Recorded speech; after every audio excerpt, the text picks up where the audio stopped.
안녕하세요. 다문화 감수성 교육자료 보이는 라디오, 줄여서 다감보라로 인사드리는 이수정입니다. 저희 다감보라는요, 다문화 교육에 대한 이해와 또 다문화 감수성을 높이기 위한 프로그램인데요. 저희가 준비한 다문화 교육에 대한 이야기들 들으시면서 다양성과 또 다문화에 대해서 함께 생각해보는 그런 시간 가져봤으면 좋겠습니다. 오늘 소개해드릴 사연은요, 권은송 양의 사연으로 제목은 가르침의 자세입니다. 네, 여기 축구공이 준비되어 있는데요. 오늘 이 축구공이 사연과 관련이 있다고 합니다. 보통은 축구할 때 축구공을 사용하잖아요. 그런데 오늘 사연의 주인공인 권은송 양은요, 축구공을 다문화 가정의 아이를 가르치는 교구로 사용을 했다고 합니다. 제목처럼 정말 가르침의 자세가 남다른 우리 권은송 양의 사연, 가르침의 자세 여러분들에게 들려드리도록 하겠습니다.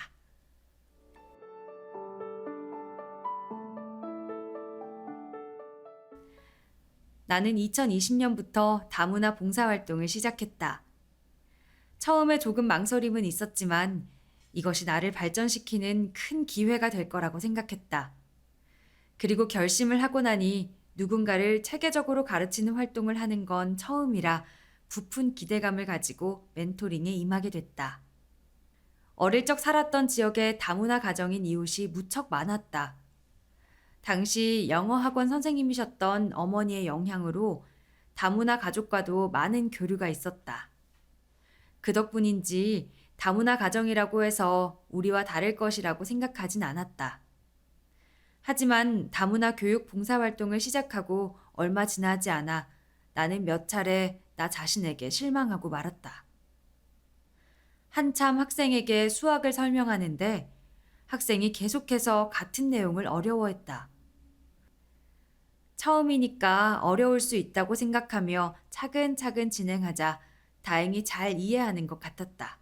그렇지만 그건 나의 생각일 뿐이었다. 다음 수업 시간에 똑같은 부분을 복습하다 또 막혀버렸다. 그러다 나도 모르게 혹시 이 아이가 다문화 가정의 아이라서 이해가 느린가? 라고 생각해버리곤 화들짝 놀랐다. 분명 아무런 편견도 차별도 없이 대한다고 생각했음에도 무의식 중에 내국인 가정과 다문화 가정을 구분하고 있었던 것이다. 수학을 배우는 속도가 느린 건 다문화 가정을 탓하면서 정작 이 아이가 국어를 잘하는 아이인 것에 대해선 아무런 생각도 하지 않은 점도 부끄러웠다. 어쩌면 나와 같은 사람들 때문에 다문화 가정이나 다른 사회적 약자가 차별받는 것일지도 모른다는 그런 생각을 했다. 그들이 잘하는 것에 대해선 그냥 넘어가도 작은 실수에는 편협한 색안경을 쓰고 그럴 줄 알았다. 이런 식으로 일관하는 것이다. 이런 사회 문제를 인식하고도 나도 모르게 그에 일조하고 있었다는 사실에 반성했다. 나는 누군가를 가르치는 일을 별로 좋아하진 않았다. 처음으로 누군가를 가르친 것은 초등학생 동생의 수학 숙제였다. 당연하게도 동생은 내 말을 잘 듣지 않았다. 내가 조금 더 동생의 눈높이에 맞춰 설명하고 동생이 나를 스승으로 인정하며 귀 기울여 들었다면 올바르게 수업을 이어나갔을지도 모른다. 배움은 가르치는 사람의 배려와 가르침 받는 사람의 경청이 맞아 떨어져야만 이루어지는 것 같다.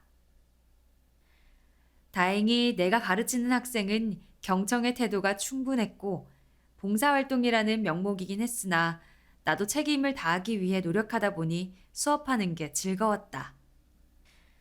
내 말을 잘 듣고 이해해주는 학생이라서 하나라도 더 가르쳐주고 싶은 마음과 학생도 함께 재밌어하는 수업을 진행하고 싶은 욕심이 생겼다. 한 번은 코로나19로 인해 화상 수업으로 수업을 진행한 적이 있었는데 나는 수업 내용을 학생이 좋아하는 것과 연관 지으려 노력했다.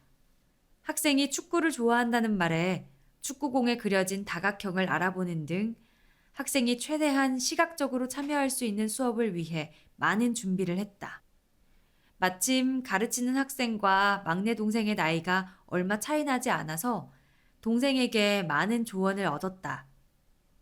공부할 때 어떤 부분이 어려웠는지, 선생님께서 어떻게 설명해 주셨는지, 또 좋았던 수업이 무엇인지 등 오히려 내가 동생에게 배웠다.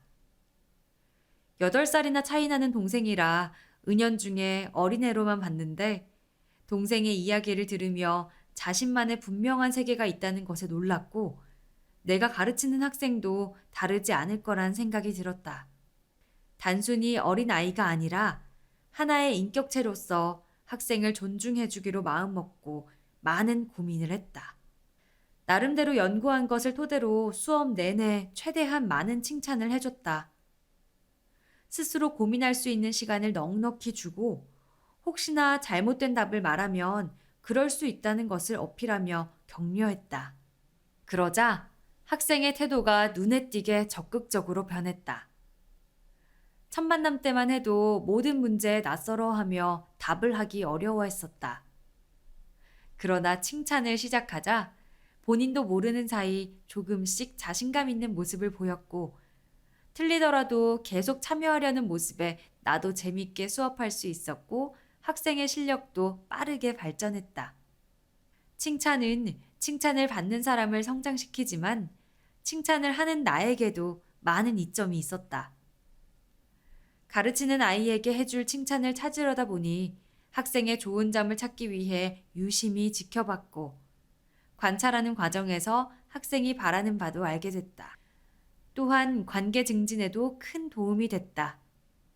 칭찬받는 사람과 하는 사람 모두 서로를 보다 긍정적으로 바라볼 수 있게 되는 것 같았다. 학습에 있어서 자신감보다 중요한 건 없는 것 같다. 자신감이 없으면 잘할 것도 못하게 되고 시도를 할 엄두조차 내지 못할 수 있다. 그래서 나도 공부를 하면서 누가 나를 이렇게 칭찬해줬으면 좋겠다고 생각했고 이를 학생들에게 해주고 싶었다.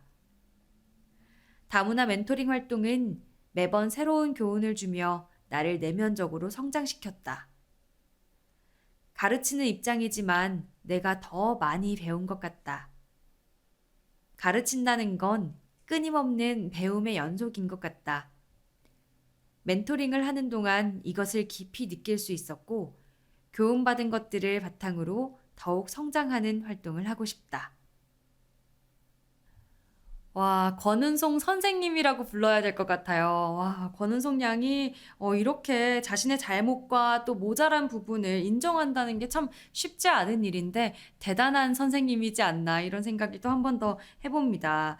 네, 이렇게 자신의 편견을 깨닫고 또 부족한 부분들을 키우려고 노력하는 모습들을 보면서 우리 은송양 같은 삶의 태도를 모두가 가지고 살아간다면 우리 사회가 더 나은 방향으로 나아가지 않을까 이런 생각을 해봤습니다.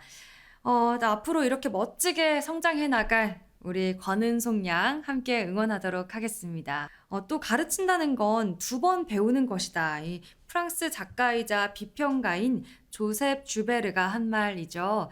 정말 누군가를 가르친다는 건 배움을 구하는 학생도 성장하지만 배움을 전달하는 선생님 또한 성장을 할 수 있는 아주 중요한 행동인 것 같습니다.